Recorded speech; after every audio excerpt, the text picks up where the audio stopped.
In politics, does the content of a speech count as much as we usually think? Saved the people from starvation and freed a country from brutal oppression. What is the importance of non-verbal communication in the efficiency of a speech? Facial displays, gestures, intonation of the voice. With courage and compassion, strength and resolve.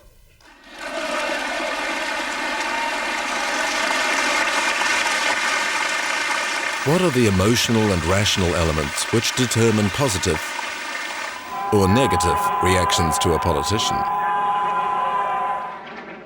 Why are some politicians more charismatic than others? I think charisma is a combination of being able to connect with the audience and having a sort of conversational relationship with the audience. This type of charisma is, I think, very well embodied by American leaders like Ronald Reagan and Bill Clinton, who I think resemble each other in that regard. But I think charisma is also comparable to what we call projection when we talk to the voice. Charisma means to have an effect not only on your immediate surroundings, but being able to have an effect sort of at a distance as well, to communicate in a way that impresses people. Charisma is the capacity to attract attention so that people will look at an individual, combined with that magic of changing how they feel, and in the long run how they think and act. A charismatic person is someone that impresses you, that they're interesting, they're appealing, they have some degree of charm, and you trust their leadership. Over the last 30 years, the development of ethology, psychology with the progress of images and sound technologies have allowed us to better understand some of the elements of charisma in politics.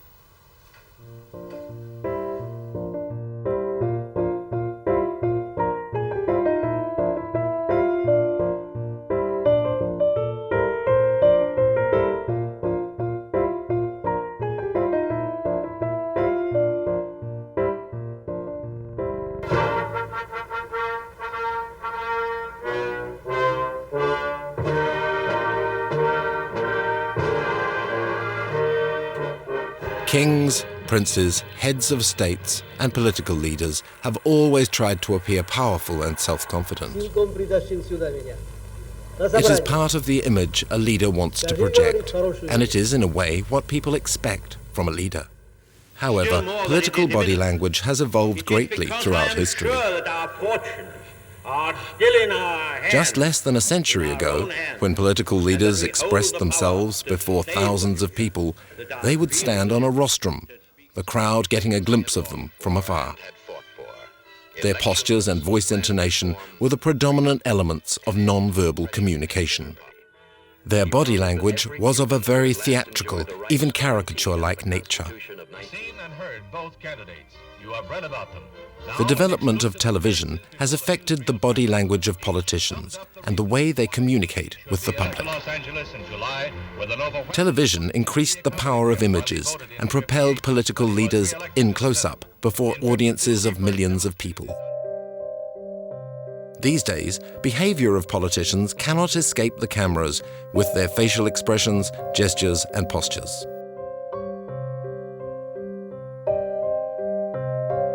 The excessive exposure of political personalities turns them into veritable media stars.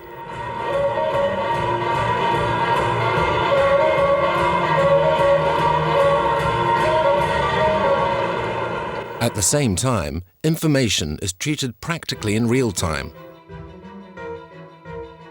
It arrives faster, at a given point in time, and in fragmented form, making it even more important to convince and gain acceptance within a matter of minutes.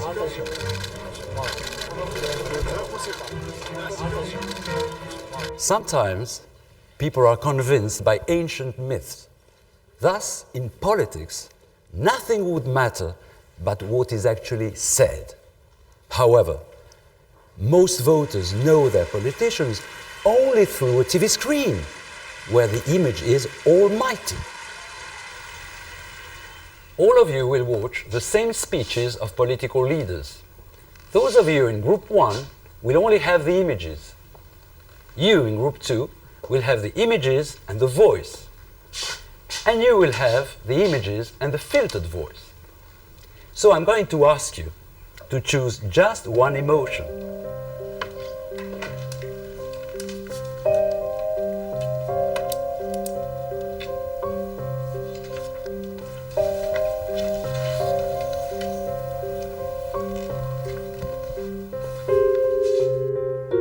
For many Americans, these 4 months have brought sorrow and pain. To fight it together.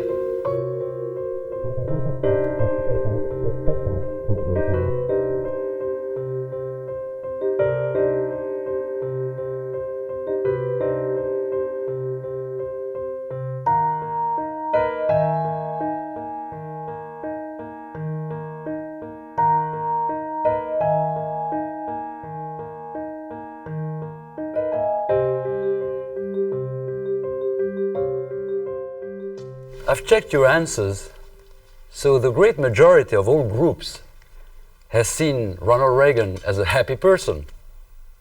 Jacques Chirac too. Funnily enough, Bush and even Blair appear to you as being worried, anxious or fearful. The conclusion is that most observers correctly recognize the emotions of a political leader just by referring to his face, and this in less than 2 seconds.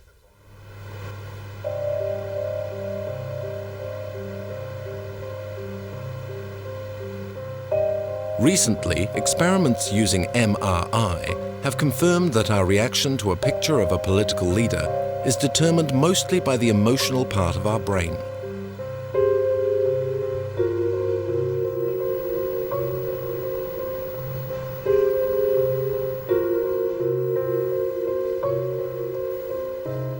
With our visual brain, we judge the faces of unknown politicians either positively or negatively.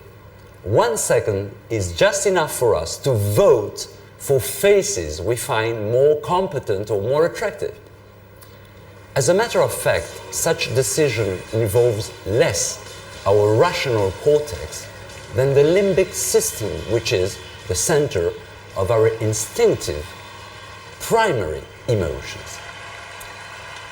Supporters of a leader may react to his or her smiling face, just as in the case of love at first sight. In their brain, the areas activated are those of happiness, pleasure. Their eye pupils tend to dilate unconsciously. Opponents to the leader tend to contract their pupils, and the areas activated in their brain are those of anger or disgust. Supposed to have said, wow, something sure has Our happened emotional here. brain makes us react like Prime primates Minister Thatcher, observing when we another member of contemplate the group. world as it is today, Is he dominant, We assured, salute self-confident? and thank you for Does he make us feel secure?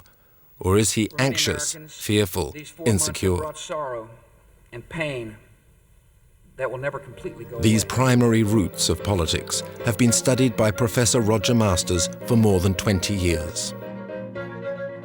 The basic characteristic of our primate heritage is that we have these ways of displaying feelings and potential actions with cues that tell other people what we're feeling and what we might do. The human's facial display behavior is similar to that of non-human primates, and there are 3 main types: fear, anger, and happy reassurance. This is the fear display. You see the brows are down, the eyes are open, aware of things in the environment. The nose is breathing in air in case of need of flight, tight-lipped.